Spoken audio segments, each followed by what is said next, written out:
সূরা বাকারা। রহমান রহিম আল্লাহ তাআলার নামে। আল্লাহ তাআলা বললেন, আমি যা জানি তোমরা তা জানো না।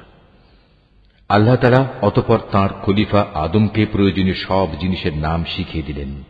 পরে তিনি সেগুলো ফেরেশতাদের কাছে পেশ করে বললেন, তোমাদের আশঙ্কার ব্যাপারে তোমরা যদি সত্যবাদী হও তাহলে তোমরা আমাকে এর নামগুলো বলো তো।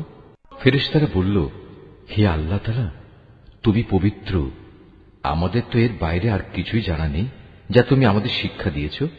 তুমিই একমাত্র জ্ঞানী, একমাত্র কুশলী। আল্লাহ তাআলা এবার আদমকে বললেন, তুমি ফেরেশতাদের সে নামগুলো বলে দাও। অতএব আদম আল্লাহর নির্দেশে ফেরেশতাদের সামনে নামগুলো যখন সুন্দরভাবে বলে দিল, তখন আল্লাহ তাআলা বললেন, আমি কি তোমাদের বলিনি যে আমি আসমান সমূহ ও জমিনের যাবতীয় গোপন বস্তু জানি, এবং তোমরা যা কিছু প্রকাশ করো আর যা কিছু গোপন করো আমি তাও ভালোভাবে জানি। আল্লাহ তাআলা যখন ফেরেশতাদের বললেন, তোমরা সম্মানের প্রতীক হিসেবে আদমের জন্য সাজদা করো, অতঃপর তারা আল্লাহর আদেশে আদমের সামনে সাজদা অবনত হল, শুধু ইবলিস ছাড়া। সে সাজদা করতে অস্বীকার করল এবং অহংকার করল, অতঃপর সে নাফরমানদের দলে শামিল হয়ে গেল। আমি বললাম, হে আদম, তুমি এবং তোমার স্ত্রী পরম সুখে এই বেহেশতে বসবাস করতে থাকো, এবং এই নিয়ামত থেকে যা তোমাদের মন চায় তাই তোমরা স্বাচ্ছন্দ্যের সাথে আহার করো। তবে এই গাছটির পাশেও যেও না, অন্যথায় তোমরা দুজনই সীমা লঙ্ঘনকারীদের মধ্যে শামিল হয়ে যাবে। কিন্তু শয়তান শেষ পর্যন্ত সেখান থেকে তাদের উভয়ের পদস্খলন ঘটাল। তারা উভয়ে বেহেশতের যেখানে ছিল সেখান থেকে সে তাদের বের করেই ছাড়ল। আর আমি তাদের বললাম, তোমরা একজন আরেকজনের দুশমন হিসেবে এখান থেকে নেমে পড়ো। তোমাদের পরবর্তী বাসস্থান হবে পৃথিবী, সেখানে একটি নির্দিষ্ট সময় পর্যন্ত তোমাদের জন্য জীবনের যাবতীয় উপকরণ থাকবে। অতঃপর আদম তার মালিকের কাছ থেকে হেদায়েত সম্বলিত কিছু বাণী পেল। আল্লাহ তাআলা তার উপর ক্ষমা পরবশ হলেন, অবশ্যই তিনি বড় মেহেরবান ও ক্ষমাশীল। আমি তাদের বললাম, তোমরা সবাই এবার এখান থেকে নেমে যাও, তবে যেখানে যাবে অবশ্যই সেখানে আমার পক্ষ থেকে তোমাদের কাছে জীবন বিধান সম্পর্কিত হেদায়েত আসবে। অতঃপর যে আমার সেই বিধান মেনে চলবে তার কোনো ভয় নেই, তাদের কোনো প্রকার উৎকণ্ঠিতও হতে হবে না। আর যারা আমার বিধান অস্বীকার করবে এবং আমার আয়াতসমূহ মিথ্যা প্রতিপন্ন করে লাগামহীন জীবন যাপন করবে, তারা অবশ্যই জাহান্নামের বাসিন্দা হবে, তারা সেখানে চিরদিন থাকবে। হে বনী ইসরাইল জাতি, তোমাদের উপর আমি যেসব নিয়ামত দিয়েছি তোমরা সেগুলো স্মরণ করো, আমার আনুগত্যের প্রতিশ্রুতি তোমরা পূর্ণ করো। আমিও এর বিনিময়ে তোমাদের দুনিয়া ও আখিরাতের পুরস্কারের প্রতিশ্রুতি পূর্ণ করব, এবং তোমরা একমাত্র আমাকেই ভয় করো। আমি মুহাম্মাদের কাছে যা কোরআন নাজিল করেছি তোমরা এর উপর ঈমান আনো, যা তোমাদের কাছে যা কিছু আছে তার সত্যায়নকারী। তোমরা কিছুতেই এর প্রথম অস্বীকারী হইও না, এবং বৈষয়িক স্বার্থে সামান্য মূল্যে আমার আয়াত বিক্রি করো না, এবং তোমরা শুধু আমাকেই ভয় করো। তোমরা মিথ্যা দিয়ে সত্যকে পোশাক পরিয়ে দিও না, এবং সত্যকে জেনে বুঝে লুকিয়েও রেখো না। তোমরা নামাজ প্রতিষ্ঠা করো, যাকাত আদায় করো। যারা আমার সামনে অবনত হয় তাদের সাথে মিলে তোমরাও আমার আনুগত্য স্বীকার করো। তোমরা কি মানুষদের ভালো কাজের আদেশ করো এবং নিজেদের জীবনে তা বাস্তবায়নের কথা ভুলে যাও? অথচ তোমরা সবাই আল্লাহর কেতাব পড়ো, কিন্তু কেতাবের এ কথা তোমরা কি বোঝো না?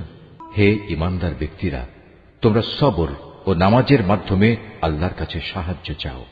যাবতীয় হক আদায় করে নামাজ প্রতিষ্ঠা করা অবশ্যই একটা কঠিন কাজ, কিন্তু যারা আল্লাহকে ভয় করে তাদের কথা আলাদা।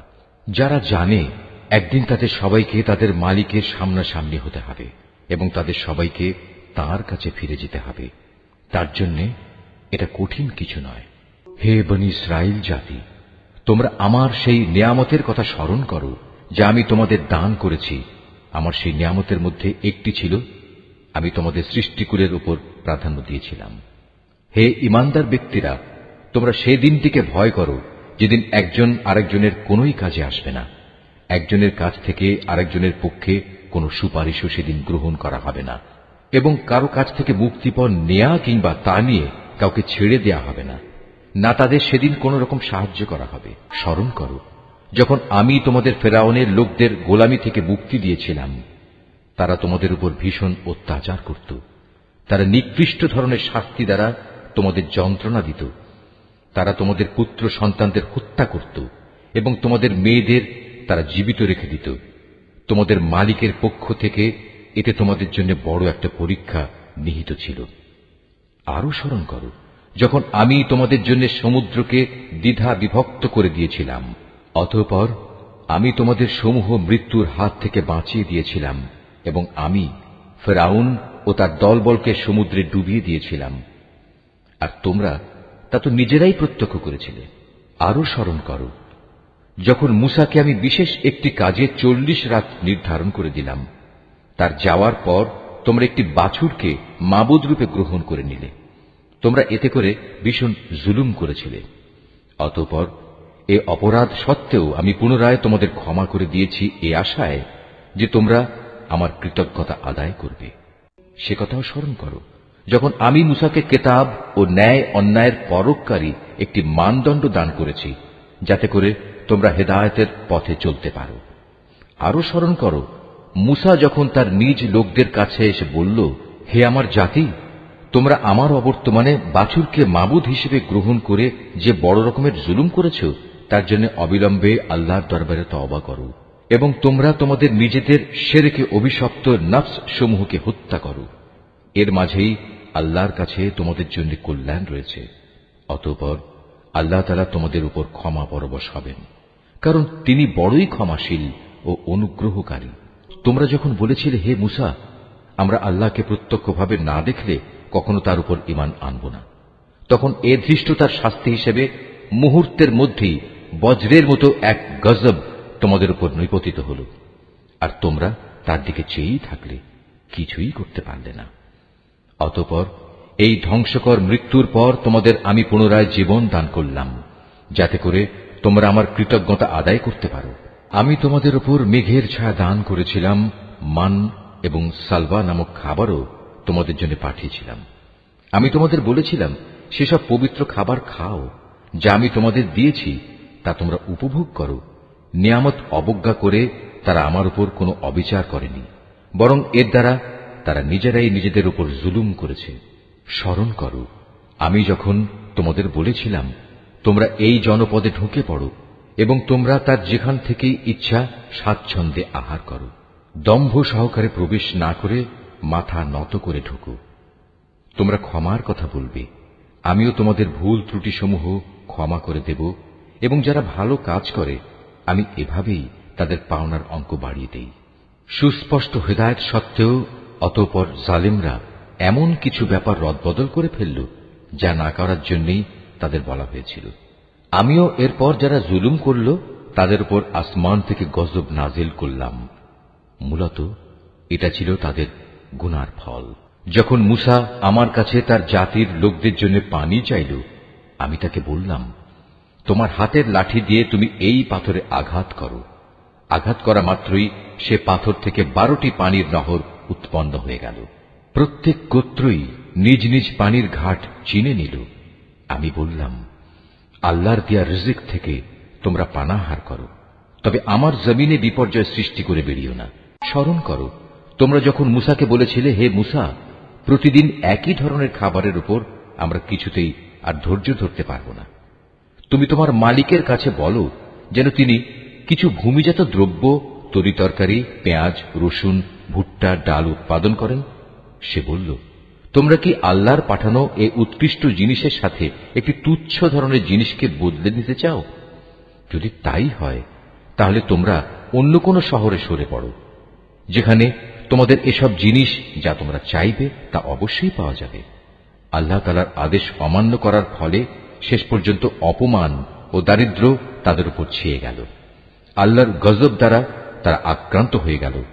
এটা এ কারণে যে এরা ক্রমাগত আল্লাহর আয়াতকে অস্বীকার করতে থাকল এবং আল্লাহর নবীদের অন্যায়ভাবে হত্যা করতে থাকল। আর এসব কিছু এজন্যই ছিল যে তারা আল্লাহর সাথে নাফরমানি ও সীমা লঙ্ঘন করছিল। যারা ঈমান আনে, তারা খ্রিস্টান হোক, ইহুদি হোক কিংবা সাবি হোক, তারাই হবে মুসলমান। এদের যে কেউ আল্লাহর উপর ঈমান আনবে ঈমান আনবে পরকালের উপর এবং যথার্থ ভালো কাজ করবে, তাদের জন্য তাদের মালিকের কাছে পুরস্কার রয়েছে এবং এসব লোকের যেমন কোনো ভয় নেই তেমনি তারা চিন্তিতও হবে না। স্মরণ করো যখন আমি তোমাদের কাছ থেকে প্রতিশ্রুতি নিয়েছিলাম যে তোমরা তাওরাত মেনে চলবে এবং তুর পাহাড়কে আমি তোমাদের উপর তুলে ধরে বলেছিলাম যে কিতাব তোমাদের আমি দান করেছি তা শক্তভাবে আঁকড়ে ধরো এবং তাতে যা কিছু আছে তা স্মরণ রেখো। এই উপায়ে তোমরা হয়তো শয়তান থেকে নিজেদের বাঁচাতে পারবে। অতঃপর তোমরা এ ওয়াদা থেকে ফিরে গেলে, কিন্তু তা সত্ত্বেও আমার অনুদান ও রহমত যদি তোমাদের উপর না থাকত তাহলে তোমরা অবশ্যই ধ্বংস হয়ে যেতে। তোমরা তো ভালো করেই তাদের জানো যারা তোমাদের মধ্যে শনিবারে আল্লাহর আদেশ লঙ্ঘন করেছে। অতঃপর আমি তাদের শুধু এটুকুই বলেছি, যাও, এবার তোমরা সবাই অপমানিত বানরে পরিণত হয়ে যাও। এই ঘটনাকে আমি সেসব মানুষদের যারা তখন সেখানে মজুদ ছিল আরো যারা পরে আসবে তাদের সবার জন্য একটি দৃষ্টান্তমূলক ঘটনা বানিয়ে দিয়েছি। যারা আল্লাহকে ভয় করে এমন লোকদের জন্যও এই ঘটনা ছিল একটি উপদেশ। আরো স্মরণ করো যখন মূসা তার জাতিকে বলল, অবশ্যই আল্লাহ তাআলা তাঁর নামে তোমাদের একটি গাভী জবাই করার আদেশ দিচ্ছেন। তারা একথা শুনে বলল, হে মূসা, তুমি কি আমাদের সাথে তামাশা করছো? সে বলল, আমি তামাশা করে জাহেলদের দলে শামিল হওয়া থেকে আল্লাহ তাআলার কাছে পানা চাই। তারা মূসাকে বলল, তুমি তোমার মালিককে বলো আমাদের তিনি যেন সুস্পষ্ট বলে দেন তা কেমন হবে। সে বলল, অবশ্যই তা হবে এমন যা বৃদ্ধ হবে না আবার একেবারে বাচ্চাও হবে না, বরং তা হবে এর মাঝামাঝি বয়সের। এখন যা কিছু তোমাদের নির্দেশ দেওয়া হচ্ছে তাই করো। তারা মূসাকে বলল, তুমি তোমার মালিককে জিজ্ঞেস করে নাও, তিনি আমাদের যেন বলে দেন তার রং কেমন হবে। সে বলল, তা হবে হলুদ রঙের। তার রং এত আকর্ষণীয় হবে যে যারা তাকাবে তা তাদেরই পরিতৃপ্ত করবে। তারা বলল, হে মূসা, তুমি তোমার মালিককে আবার জিজ্ঞেস করে নাও আসলে তা কি ধরনের হবে। আমরা তো সঠিক গাভী বাছাই করতে পারছি না, কারণ আমাদের কাছে তো সব গাভী দেখতে একই ধরনের মনে হয়। আল্লাহ তাআলা চাইলে এবার অবশ্যই আমরা সঠিক পথে চলতে পারব। সে বলল, তাহলে শোনো, আল্লাহর ঈপ্সিত সে গাভী হবে এমন যে সেটি কোনো চাষাবাদের কাজ করে না, জমিনে পানি সেচের কাজও করে না, অর্থাৎ তা হবে সম্পূর্ণ নিখুঁত ও ত্রুটিমুক্ত। একথা শুনিয়ে তারা বলল, এতক্ষণে তুমি আমাদের সামনে সত্য ঘটনা নিয়ে এসেছ।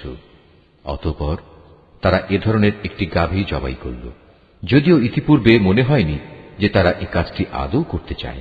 স্মরণ করো যখন তোমরা একজন লোককে হত্যা করেছিলে, অতঃপর সে ব্যাপারে তোমরা একে অপরের উপর হত্যার অভিযোগ আরোপ করতে শুরু করলে, অথচ আল্লাহ তাআলা সেই বিষয়ই মানুষের সামনে বের করে আনতে চাইলেন যা তোমরা লুকোবার চেষ্টা করেছিলে।